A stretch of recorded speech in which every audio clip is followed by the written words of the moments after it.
دوران عزیز یک باقی آمدیم سیبی پینک لیدی روز گلوب و حالی یک ماه دیگر هست و پختنشو میگوید باغ در تک پیوندی باغ نهال سیب در تک پیوندی M9 ما خدا خواهد شما زکس کنید از همین نهال ها به شما میبیاریم تنها و تنها برای ما آبادی شما در کار است شما انم کلین سیب ها شنونید نگاه بینش جدا آسان خیلی سیم میکشید و ببینید که از بین چند متر ده یکتا ستون کشیدگی هست من میگم تقریبا 15 متر با یکتا سیم کشیدگی ستون زدگی و دوریت سیم کشیدگی حاضر ما سوال جواب میکنیم اسمت بی منور بی اسمت بی قد منور بی بیاد این حالی چند دیگر میپزد Ne zaman pişiyor bu? Bir ayı var. Kasım 20. Kasım 15, Kasım 20. 15 بیستم نوامبر این حال میاد. Fiyat یک olarak مفصل یعنی که این سوپ سرخ میشود سرخ میشه. سوپ سرخ 50 میشود cent civarı gidiyor abi. این تک پیوندی چند است انا چی نه؟ M9. M9 M9 اینش من فهمیدم 50 سانتی متر به یکتا میشه. ها Bu ikinci yaşı. از این Düğüm sol biraz. این دویم سال بود است این دویم سال هم خیلی بستگی هم دیرون عزیز بینید ما از این نهال میوبیم Bundan var mı? Bir de. Bundan buluruz. Bundan buluruz. از این میوبیم Bizde yok ama bulur. از این bulunur. میوبیم هم دیرون عزیز بید یک تا هم شما bulunur. در هم bulunur. سرخ ترخش نشانتی ما هم که سخت است که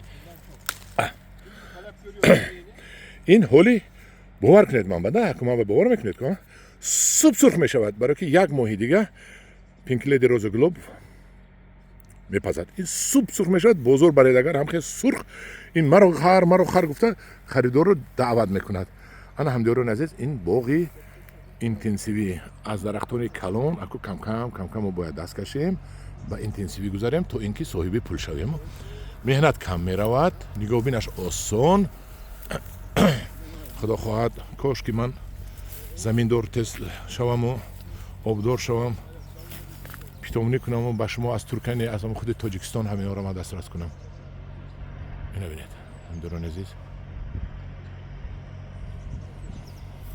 در پیوندی این دو ساله حالی این کلان میشد همداران عزیز در تک پیوندی M9 بوده است اینو بینید این علاقه سرخ شده است این حالی کم این سرخیش این حالی کم این سوپ سرخ میشد من میدونم ده روز گلوب پینک لیدی روز گلوب گفته زنید در اینترنت بعد سرخیش رو میبینید همداران عزیز انا خیلی باغ رو من به شما نشان دادم یک گوره گفتم اونم بین سیب 1 متر بین قطار 2 متر 2 متر اینجا مطابقاتی میگذارد پورتیش آسان دوروتیش آسان ابرزکش آسان چیندنش آسان بالاش دورو پوشیدن آسان خلاصی گپ از همه مهمش سیب چند مرتبه زیاد میگیرید از این باغ نظر به باقی انا درخت کلان هست کو درخت کلانشون نیست کرده ایستادن اون هم درخت کلانشون هست و یارو علاقه باغ گوشتن که ما نیست کرده همه گذشته ایستادن به باغداری اینتنسیوی همدیران عزیز اگر همین معقول شدگی باشد یکون لایک یکون گپ زنید همه دونم در یوتیوب بازی من داشتم میدین بعضی از توجیک بچه ها بعضی هاشون میگن که از ترکیه مال آورده اگر با چیز تیشه با دولتداری تاجیکستان میزنی این نمیدونم این وطن پرورهای بین‌المللی زور هستن که مال رو از ترکیه می آوردیم اگر تیشه میزدیم با پایه دولتداری این هیچ نفهمیدم همدیران عزیز به کدام معقول است مرحمت مراجعت کنید ما به شما از این نهال ها دسترس میکنیم